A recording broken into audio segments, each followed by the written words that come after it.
The Mariners suffered an uninspiring 5-0 loss to the Chicago White Sox on Saturday night at Safeco Field as their offense managed just 2 hits. Has optimism been replaced by fatalism when it comes to a Felix Hernandez start? Even when an outing starts out well like it did Saturday night at Safeco Field, the dread expectation of failure seems to loom with each pitch, each batter, which also happened Saturday night in an uninspiring 5-0 loss to a very bad White Sox team.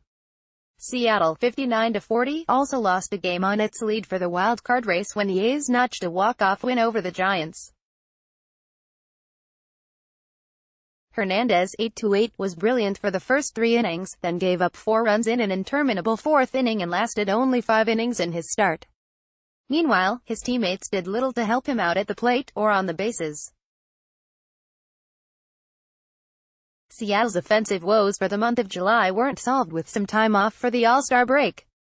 They made White Sox starter Dylan Covey, who came into the game with an 0-4 record and 11.70 earned run average in his previous 4 starts, look unhittable. And, well, he was for 6 innings. The Mariners' first hit against the right-hander came with 1 out in the 6th on a D. Gordon single to center. Before that they'd had 3 base runners, 2 reaching via walks and 1 by a throwing error. Covey really threw the ball well tonight, M's manager Scott Survey said. He has a great sinker and really executed some pitches inside against some of our left-handed hitters. You have to give him a ton of credit. When we did square some balls up, they made plays. That happens. When you get 2 hits in a game, you don't have a chance to do much offensively. It doesn't seem that long ago that Hernandez was thought to be one of the most reliable starting pitchers in baseball.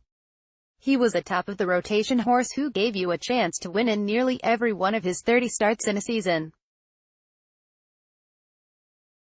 But it's been longer than you think. That version of Hernandez last appeared regularly in 2015. Since then, over the next 60 starts in 2.5 seasons, it's been a guess to know what version, what execution level, what result you would get from Hernandez when he stepped on the mound.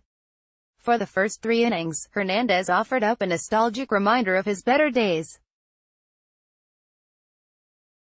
He refound the command and movement on his nasty changeup, which had been missing in previous outings. Finally, he said, "I had my best stuff all year." With the pitch disappearing out of the strike zone, Hernandez cruised through the White Sox lineup, allowing just a 2-out walk in the 2nd inning and recording every out in the 2nd and 3rd innings by strikeout. He had an outstanding changeup tonight, Survey said. You really saw the bottom dropping out of it, and he got a lot of strikeouts with it.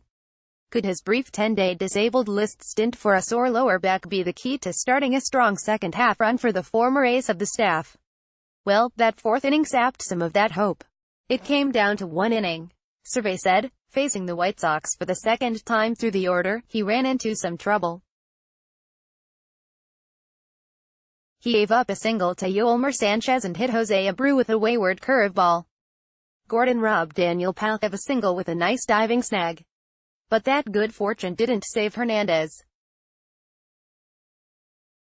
He allowed a first-pitch changeup to catch just a little too much of the plate to Avisail Garcia, who was looking for it.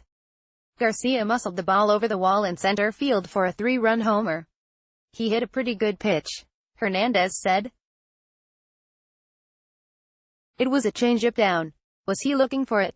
Probably, but that's my pitch and I have to go with it, Hernandez said.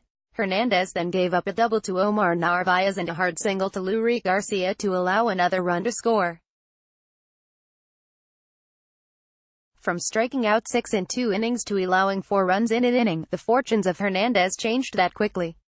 He made it just 1 more inning due to a pitch limit of 85, working around a couple of base runners for a scoreless frame.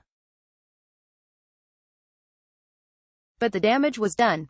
It was the 3rd straight outing where he's pitched just 5 innings. And the 4th time in his past 5 outings. And yet, definitely a step forward, Survey said. I thought his stuff looked much crisper than the last 2 or 3 starts he had before we put him on the disabled list. I'm encouraged by that.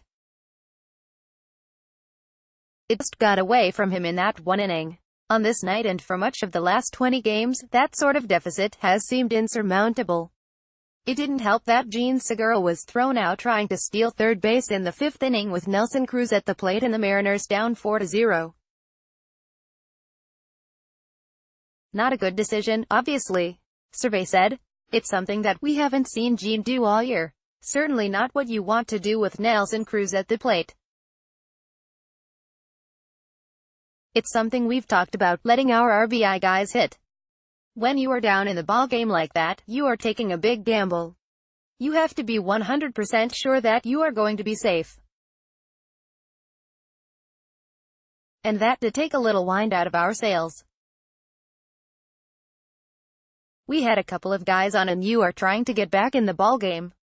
Covey, once an unsigned first-round pick by the Brewers back in 2010, was a Rule 5 draft selection this offseason. He hadn't been particularly good this season, but on this night, he pitched a career-high 81 thirds shutout innings, allowing just 2 hits, the Gordon single in the 6th and a one-out single to Segura in the 9th that ended his outing to go with 5 strikeouts and 2 walks. Lurie Garcia helped secure the shutout by making a ridiculous leaping grab at the wall to rob Mitch Haniger of a possible 2-run homer after Covey exited the game.